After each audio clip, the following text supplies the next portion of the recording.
Olá, irmãos. É uma grande satisfação poder estar aqui novamente com vocês. Desta vez para continuar a parte 2 do nosso estudo sobre criação versus evolução. E lembrando uma coisa importante. O que nós estamos abordando agora é como se fosse uma aula de escola também, né? Aula a gente sabe que é, mas uma aula didática. Por isso algumas coisas precisam ser abordadas na parte científica e aí então nós precisamos entender estas questões para poder ficar mais claro aquilo que nós queremos atingir como objetivo. Foi dito que ciência e teologia elas são paralelas, agem de forma sinérgica. Isto significa que elas não se contrapõem uma sobre a outra, elas apenas se auto-explicam. E isso é muito bom para o entendimento geral das pessoas. Então, antes de nós começarmos a falar sobre estas questões, vamos orar. Senhor Jesus, nós invocamos a presença do Teu Espírito Santo, mais uma vez, para estar conosco e alicerçando o nosso conhecimento em Ti, porque o Senhor é a plena sabedoria. Obrigado pela vida de cada um de nós, que o Senhor possa derramar sempre uma porção maior do Teu Espírito Santo sobre as nossas vidas, para que nós possamos ser cristãos doutos na Tua Palavra, bem formados na Tua Palavra, para não sermos enganados em tempo algum sobre nada e nem por parte de ninguém. O Senhor era um mestre que ensinava muito delicadamente, com firmeza e com objetivo, tudo aquilo que era necessário para que as pessoas tivessem uma boa formação na escola que era frequentada por essas pessoas que te ouviam nas sinagogas. E da mesma forma nós ainda fazemos hoje. Então, a honra e a glória sejam dadas ao Senhor, porque elas te pertencem. Sabemos que o Senhor não divide a sua glória com ninguém, e nós nos curvamos humildemente perante a tua face, como servos que somos teus e dependendo inteiramente de tudo que o Senhor pode nos dar no âmbito espiritual e material.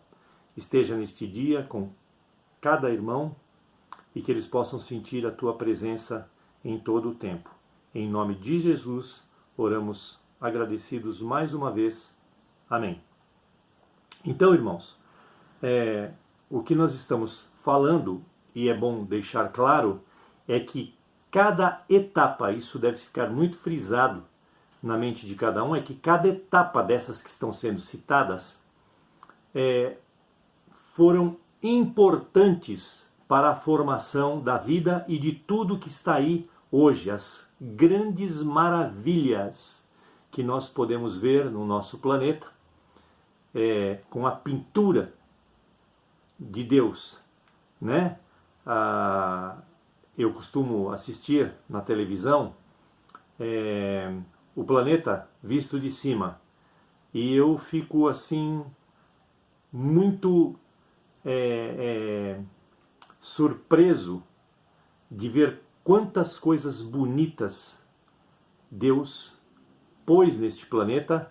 E olha que nós não temos nem um pouquinho de ideia sobre aquilo que o apóstolo Paulo fala na sua palavra, quando ele retrata um pouco do céu, que nenhum de nós pode imaginar aquilo que Deus preparou para todo aquele que o ama.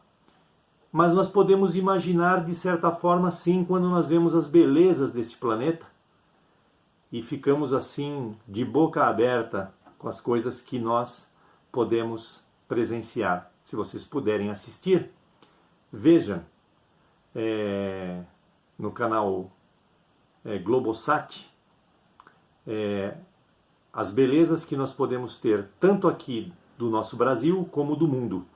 Mas agora entrando propriamente dito no nosso material de estudo, cada etapa nós queremos continuar apresentando, ela leva a uma explicação da etapa seguinte na questão da criação. Nós tínhamos falado sobre os continentes na última aula, sobre os hotspots, o que eram, e como os continentes foram formados. Bom, os continentes eles foram formados graças à formação das primeiras emissões vulcânicas, gerando solos primários, e esses solos, com o passar do tempo e a ação do vento, da chuva, da pressão atmosférica, de temperatura, esses solos foram se decompondo e se formando em graus diferenciados, inclusive depois da formação da vegetação sobre estes solos, que vieram num segundo, ou num terceiro, ou num quarto momento, e a decomposição do solo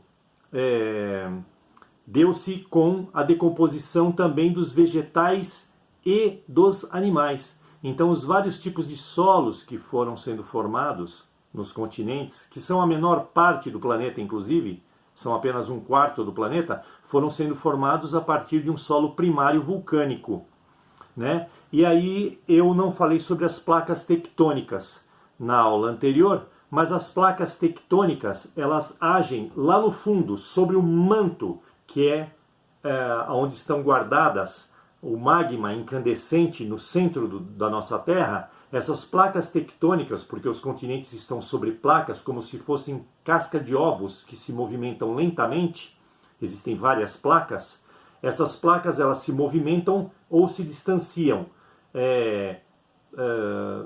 ou ainda vem uma de frente para a outra, e quando isso acontece, não o distanciamento, mas a aproximação, elas batem uma na outra, e esta batida leva a uma grande emanação de energia, e esta energia faz com que uma placa se levante e a outra desça. E desses pontos surgem o quê? Surgem, antigamente, principalmente antigamente, o levantamento deste solo que estava em formação primariamente pela ação vulcânica, e fazia com que houvesse aqui na superfície a formação de relevos. As montanhas, os morros, a variação de altitude entre eles, assim o movimento acontecia aqui embaixo, o choque acontecia aqui embaixo e fazia com que houvesse um soerguimento de solo, então formando o quê? Os relevos, que são como o quê? Tapetes enrugados. Você pega um tapete e faz assim com ele, ele forma ondas. Assim também foi formado o relevo continental, baseado naquilo que nós havíamos explicado na última aula, através dessas ações de placas chamadas tectônicas. Então nada foi por mágica, foi pelo poder de Deus, mas com explicações científicas de como isso aconteceu no passado. No versículo 11 nós vemos que então, depois dos continentes, surge a vegetação e as árvores frutíferas. Nós sabemos que para existir vegetais é necessário haver luz e oxigênio.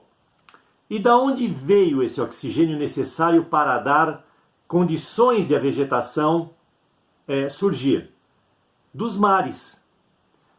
A maior parte do oxigênio que nós temos gerado neste planeta, ela vem de algas existentes na água salgada dos mares, e a ciência comprova isso quando, por exemplo, em altas altitudes, se houver um acidente com aviões, por exemplo, as pessoas têm logo solto na sua frente, na poltrona de um avião, uma máscara de oxigênio. Por quê? Porque vai ser necessário lá em cima. O oxigênio do avião, ele é comprimido dentro da cápsula do avião. Mas se houver um acidente, uma quebra de janela ou qualquer coisa assim, as máscaras caem imediatamente porque vai faltar oxigênio. O oxigênio ele sai para fora, né, porque a concentração lá fora é maior, a pressão atmosférica é maior e vai faltar oxigênio dentro do avião. As pessoas precisam então colocar aquelas máscaras emergenciais de oxigênio. Isto é a comprovação de que lá em cima não há oxigênio, o ar é mais rarefeito. E nós vemos isso, depois a gente pode discutir de uma forma diferenciada sobre isso. Os jogadores de futebol, quando vão a esses países de grandes altitudes, esses jogadores daqui que vivem mais próximo do mar, em relevos mais próximo ao mar de baixa altitude, eles têm grandes dificuldades para jogar futebol lá em cima. Por quê? Porque eles não estão adaptados e lá tem menos oxigênio do que aqui embaixo. Então, mais próximo do mar, mais oxigênio. E esse oxigênio surgiu justamente antes, através das águas marinhas que já haviam sido criadas no planeta, para dar condições de os vegetais poderem assimilar este gás, oxigênio, e poderem se manter, crescer. Então nós temos aqui, por exemplo, uma equação da fotossíntese que eu coloquei aqui, vou aproximar da câmera para vocês poderem ver. Nós temos esta formação de dióxido de carbono presente na atmosfera, mais a água, que é o H2O, sobre a presença de luz e da proteína, chamada clorofila dos vegetais, vai gerar o quê? Glicose, que é um tipo de açúcar, e essa glicose vai, durante o dia, liberar oxigênio também. Então a vegetação libera oxigênio durante o dia sob o efeito da luz, colaborando para que nós possamos ter oxigênio também. Mas esse oxigênio ele serve para alimentar o crescimento desses vegetais, que nós vamos ver como isso se deu já já. E paralelamente ao oxigênio, surge também num determinado momento da criação o nitrogênio, que era um gás que não existia, mas passa a existir. E como ele chega a agir nos vegetais? O nitrogênio ele está na atmosfera em forma de gás e através das tempestades. Nós sabemos que numa tempestade tem correntes elétricas. E essas correntes elétricas, através dos relâmpagos e raios, fazem com que este nitrogênio possa fixar-se no solo. E no solo, através da ação de fungos denominados micorrizas, eles pegam esse gás que saiu da atmosfera e se fixou no solo graças à faísca elétrica, que além de te assustar num grande estrondo, serve para fixar o nitrogênio nas raízes das plantas. Quem vai fazer com que este nitrogênio entre dentro da planta e faça com que ela crie força para crescer e para produzir alimentos são essas micorrizas. E sabemos que o nitrogênio faz parte, como eu coloquei aqui, se você ver, NH2 é a molécula química de uma proteína. Então o vegetal pega esse nitrogênio, junta com o hidrogênio, forma uma molécula, né, chamada aminoácido, e ele vai se incorporar na vegetação para alimentar a você e a mim. E também aos animais que se servem das vegetações. E que também, por outras vezes, nós os comemos, porque nós somos onívoros, comemos vegetais e animais, então nós vamos nos valer da proteína através da ingestão de vegetais e animais, sendo que o nitrogênio é o precursor desta biomassa existente a partir do nitrogênio que surgiu junto com o oxigênio num determinado momento a partir das águas oceânicas, né? Por isso os mares são tão importantes na manutenção da vida. Aí no versículo 14 e 18, já entrando no quarto dia, porque a vegetação surgiu no terceiro dia, mas já entrando no quarto dia, surge propriamente dito o Sol e a Lua. O Sol nós sabemos que é uma estrela de quinta grandeza, e o Sol, eu gostaria de deixar claro a vocês que ele é uma estrela composta de gases, hidrogênio, gás hélio. Então, se você pudesse pegar uma nave que suportasse o calor do Sol, você ia entrar dentro do Sol e varar o Sol. Você ia passar por dentro do Sol e sair do outro lado ileso. Mas como isso não é possível, você derreteria. Já o nosso planeta, se você vem com uma nave de encontro ao nosso planeta, você vai se chocar com a litosfera, com os continentes. Então a sua nave vai entrar na Terra, vai se chocar. Mas com o Sol não acontece isso porque ele é um gás. E este Sol, por ser gás incandescente, ele brilha. E ele não brilha à toa. Deus colocou ele no céu para iluminar o dia e a lua para clarear a noite. Durante o dia, então, como eu coloquei aqui para vocês, é necessário haver a luz para gerar a glicose, que é uma energia, um alimento energético para que os vegetais cresçam. E à noite esse processo se reverte. Então, à noite, ao invés de o oxigênio ser emanado das plantas, ele é absorvido da atmosfera pelas plantas, porque o oxigênio é um gás comburente. Ele queima, ele ajuda a produzir fogo e a manter fogo. E também a queimar bioquimicamente aquela glicose que foi gerada. Então, à noite, os vegetais eles absorvem esta gama de oxigênio para queimar a glicose e fazer com que haja crescimento. Você pode ver isso quando você tem uma plantinha em crescimento, um pé de feijão, por exemplo, e ele vai fazer o quê? Ele vai gerar a fotossíntese, gerando energia, a glicose durante o dia, e à noite ele inverte, ele não produz oxigênio nesse processo, mas ele pega o oxigênio para queimar essa glicose. Então, vem à noite, você vai dormir, no outro dia, quando você vai ver a sua plantinha, normalmente ela está maior do que ela era no dia anterior. Por quê? Porque o oxigênio que ela absorveu queimou aquela glicose, gerou energia, ela conseguiu crescer, vai maturar e vai produzir alimentos. Então, o Sol e a Lua existem para fazer com que a vegetação cresça e produza. E Deus sabia disso. Por isso que então acontece essa colocação desses astros para manter, né, a vida, sobretudo sobre a face da Terra. E aí nós temos que a Lua, ela produz o quê? Ela produz efeito sobre a gravitação marítima. As marés sobem, né, com a energia que a Lua provoca gravitacionalmente, né, e isso faz com que o mar suba por algum efeito positivo. Não é à toa para ter mais água ou menos água, porque quando o mar ele sobe, ele traz para os continentes a alimentação que está dentro do mar, né? Ele, com a força das águas, faz com que haja uma mineralização dos vegetais, ou melhor dizendo, para os vegetais terem alimento. A vegetação nos continentes conseguem alimentação atmosférica, porque no quebrar das ondas, pela violência do aumento das águas do mar, toda aquela alimentação que está em decomposição na água, que vem trazida pelos rios, porque todo rio caminha para o mar, há decomposição ali e é devolvido o alimento também para a manutenção da vida terrestre através das rebentações marítimas com a força que a Lua provoca, e nós sabemos disso.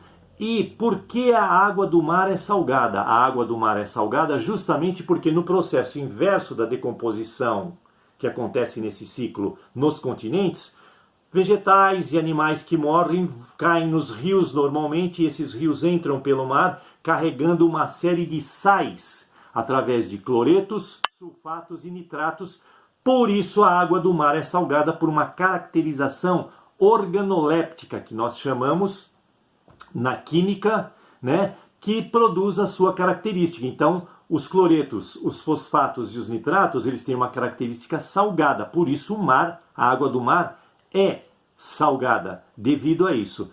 O doce tem uma característica organoléptica gerada pela glicose. A glicose ela não é salgada, ela é doce, essas transformações químicas que eu mostrei para vocês aqui. O azedo tem uma característica azeda, a pimenta uma característica de ardume, e assim cada uma das coisas são colocadas através da sua química própria. Então, a luz da lua e a luz do sol serviram para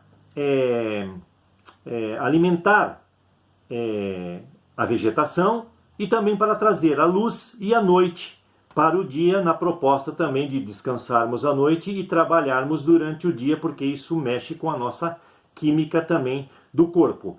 E a quantidade de luz que nós temos no planeta, ela é diversificada. Então eu coloquei aqui para vocês um desenhinho chamado de solstício.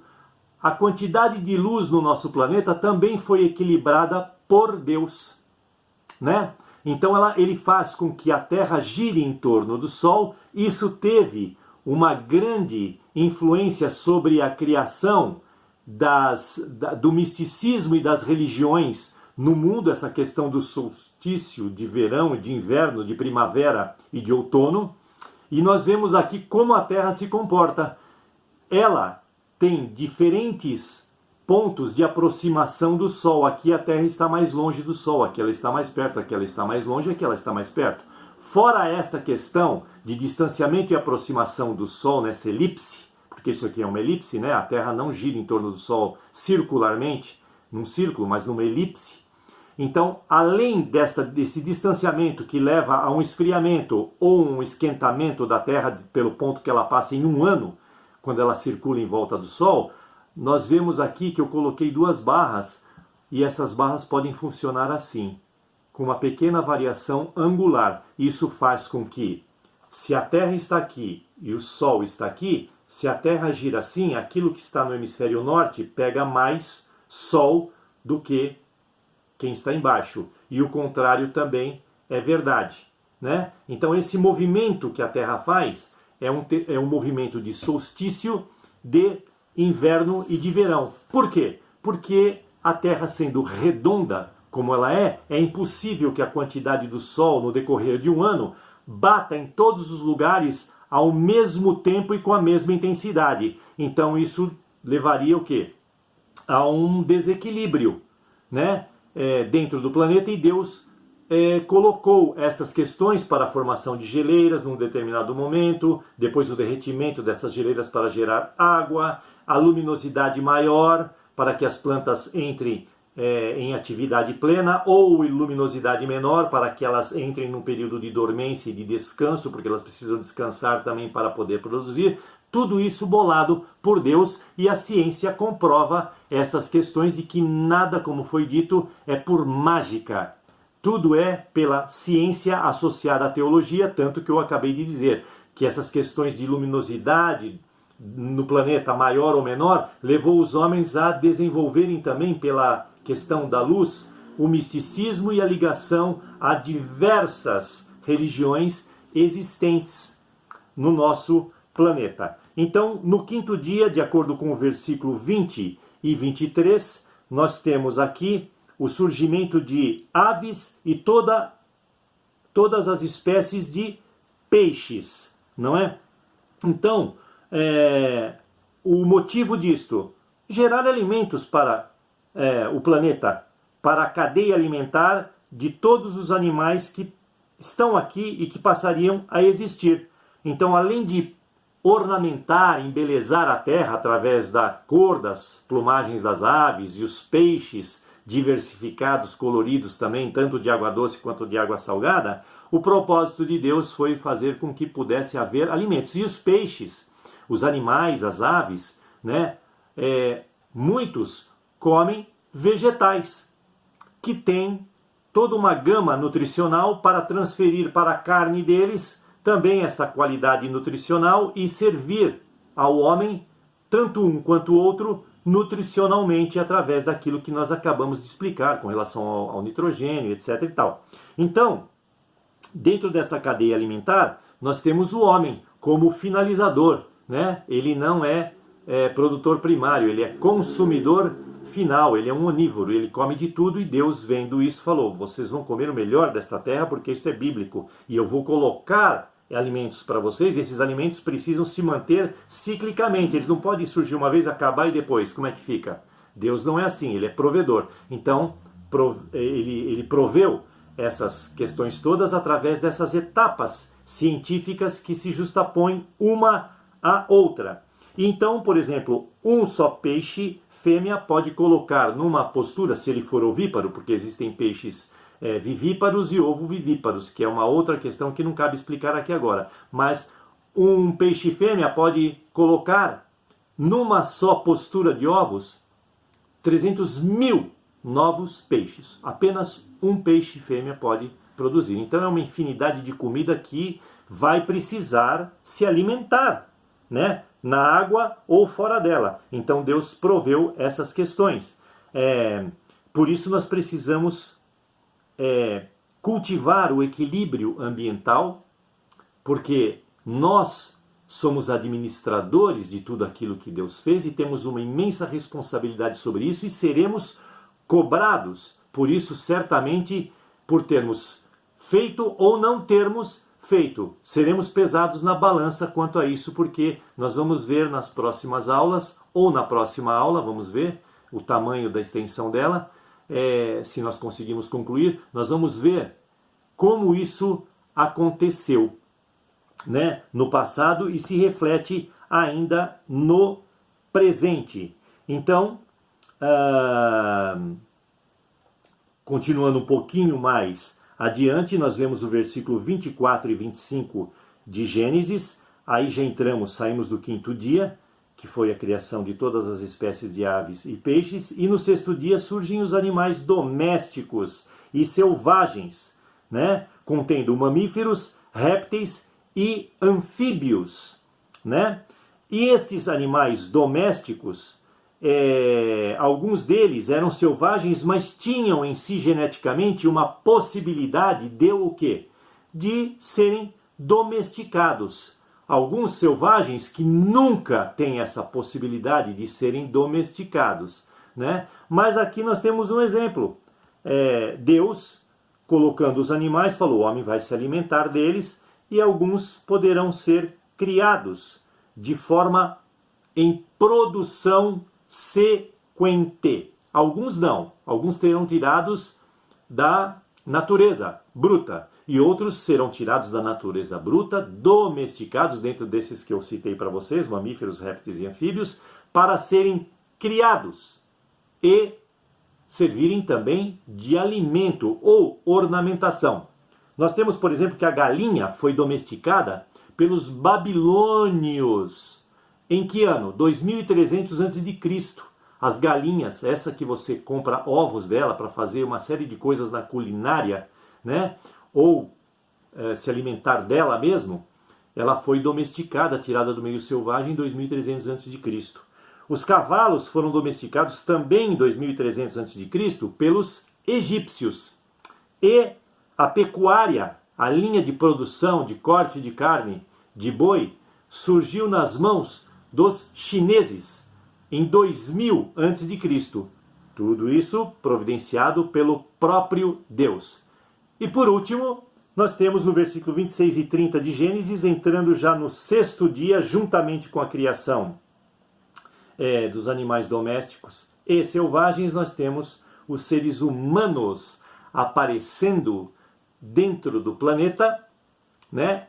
E a maior prova somos nós, que estamos aqui falando e alguns, neste momento, assistindo. Nós, seres humanos, fomos criados à semelhança de Deus para dominar e gerenciar toda essa criação que teve essa escala colocada até aqui dentro de uma ordem.